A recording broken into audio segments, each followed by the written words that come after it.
Our first cabinet looks at the origin and development of the subject of heraldry in Canada. Heraldry began when the Europeans first came to Canada. The French arrived in Gaspé in about 1534, and the French Royal Arms were raised by Jacques Cartier at this time. After the British conquest, the British brought their own heraldry to Canada, and grants were made to Canadian institutions and individuals up until the establishment of the Canadian Heraldic Authority in 1988. The heraldry in Canada is a power of the Crown, and in the center of the top center of the case, we see a picture of Her Majesty the Queen, Queen of Canada. And below it are the Royal Arms of Canada, used by the Canadian government when they go about the Queen's business. This is a new version painted by Mrs. Kathy Savarin, the Fraser Herald at the Canadian Heraldic Authority, and has been in the news a bit lately due to the addition of the motto ribbon of the Order of Canada. The actual running of the Heraldic Authority is part of the Governor General's household.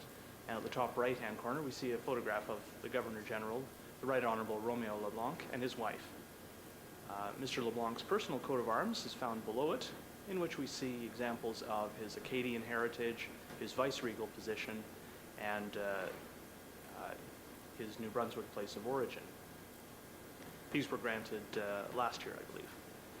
On the left is the newly augmented arms of the Canadian Heraldic Authority. As I said before, the authority was set up in 1988 as part of the Governor General's household as a way of for Canadians to develop their own system of heraldry.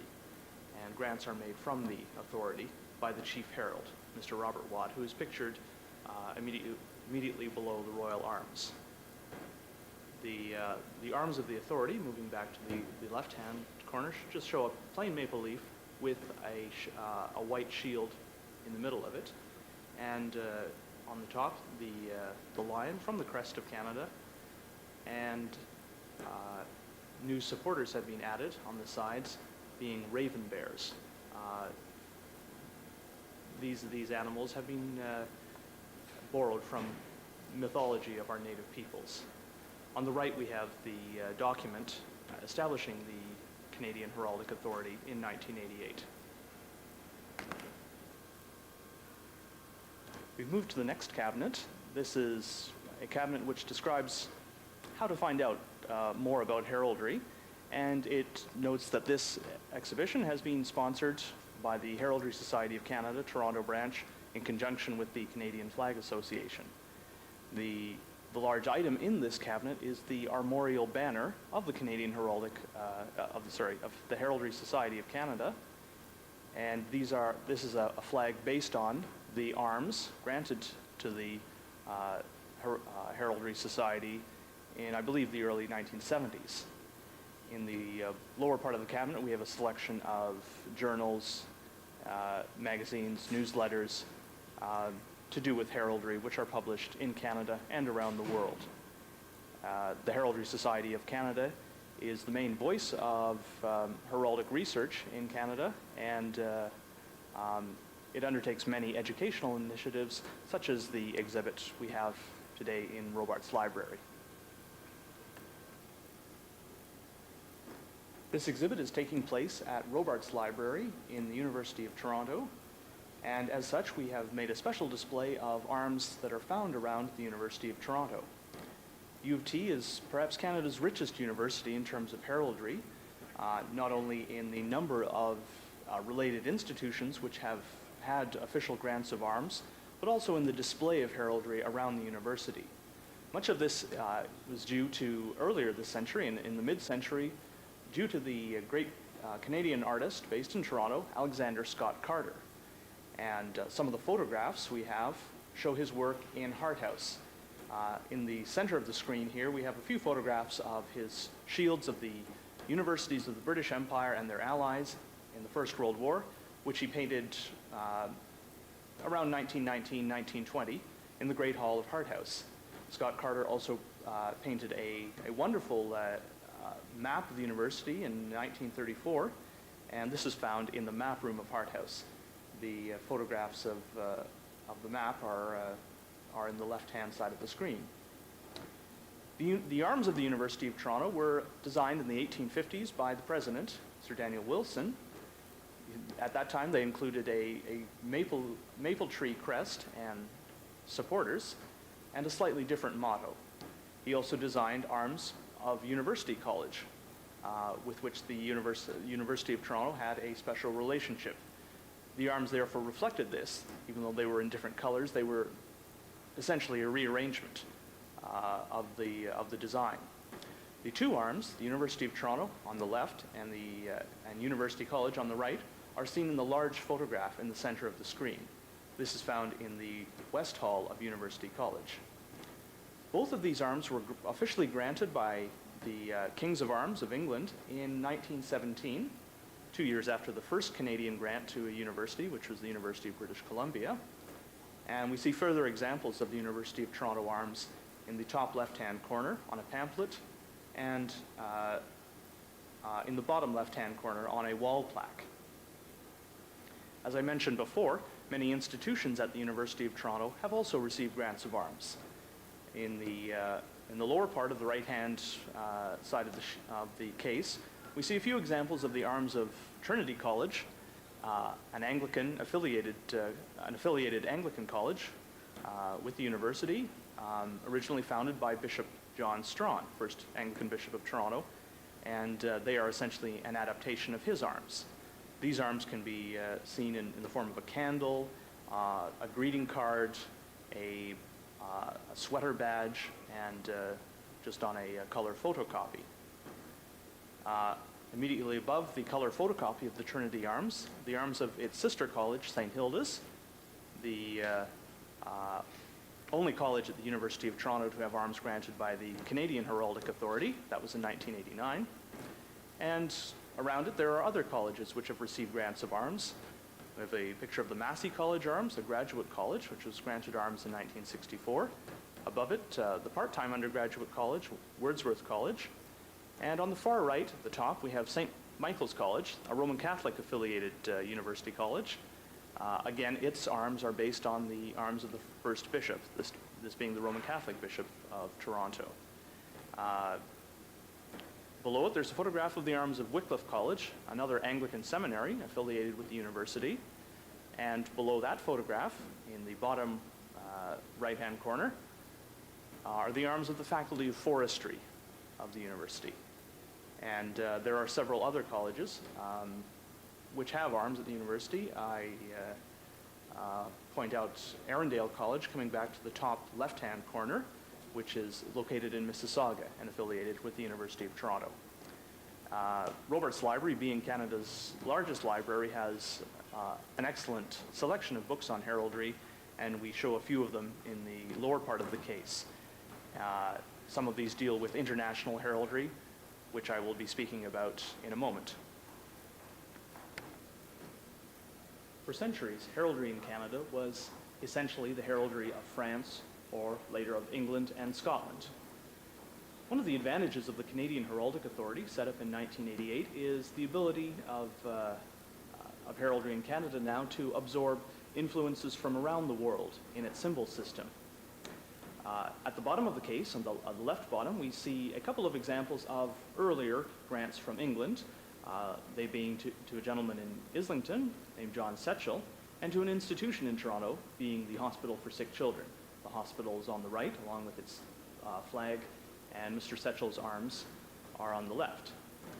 These are examples of arms from the British system, from the English system of heraldry, I should say. However, above it, we see some examples of international heraldry in the Canadian context. See some paintings of arms of one of our members, Mr. Derwin Mack of Toronto. Mr. Mack is an accountant and a Canadian of Chinese heritage, and so these elements have been incorporated into his coat of arms, which he painted and has lent to us for this exhibit.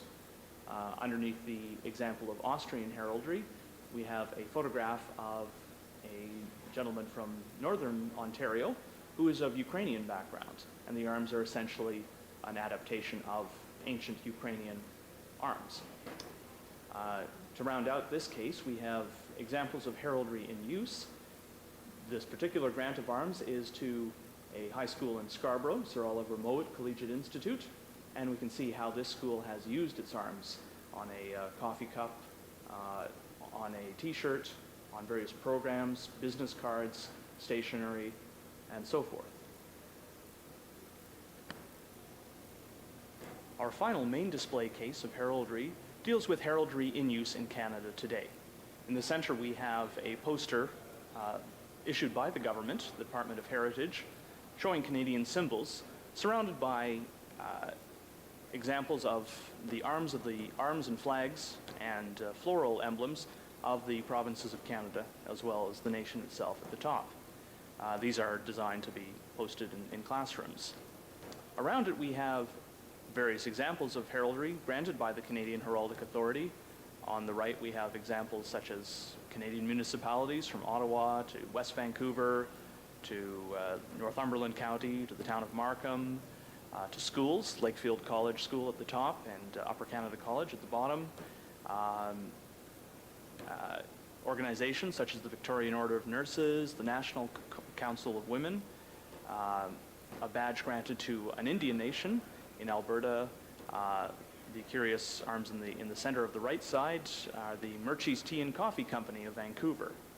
And we also have several examples of personal arms. On the left-hand side of the case, we have a few other examples of arms to Canadian municipalities, including Metropolitan Toronto and the City of Regina. At the top of the left-hand corner of the case, the arms granted to the Ontario Legislature, located very close to the university. And in the bottom of the case, more examples of books on heraldry. In this display we have coats of arms typical of the 17th and 18th centuries, as well as a display of weapons that were used in the 1750 period of the battle between Wolfe and Montcalm. From the bottom left, there's a brown Bess musket draped in the Fraser Highlanders tartan. We also have a hanging in front of the Lion Rampant Royal Flag of Scotland. We have two of the pole weapons, Lochaber axe, which was used against horsemen, and also a espontoon, which was a long spear-like device used in place of horses, which came later in later types of battles. Hanging down are the two of the swords, a back sword and a broadsword, again typically used by the Highlanders when they were fighting as part of Wolfe's contingent. These are basically typical weapons of that period of warfare.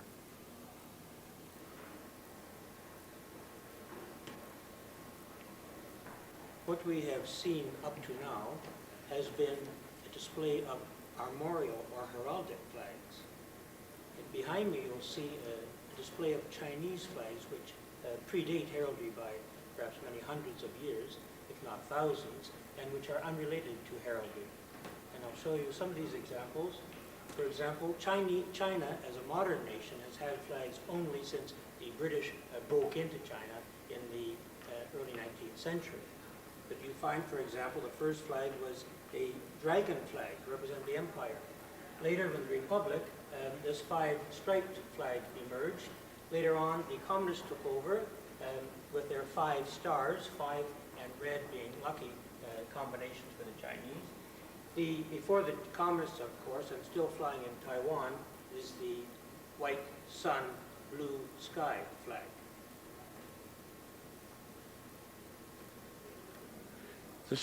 The study of flags actually has a name coined in 1959, and the word is vexillology. I like to allow people to remember this name by talking about Roman Empire films such as Ben-Hur or Antony and Cleopatra, where you saw perhaps a Roman soldier carrying what looked like a brass curtain rod with a piece of cloth. That piece of cloth, which represented the cavalry or some important personage, was called a vexillum. And from that word, we have vexillology, which is the study of flags. Organized since 1959, there have been now 16 international congresses of vexillology, and their various journals are seen here. The voice of vexillology in Canada is the Canadian Flag Association, now in its 10th year. The journal of the Canadian Flag Association is FlagScan, the covers of which journal are seen in this display. FlagScan is a quarterly publication of 25 to 30 pages dealing with all aspects of the study of flags in Canada and indeed in the world.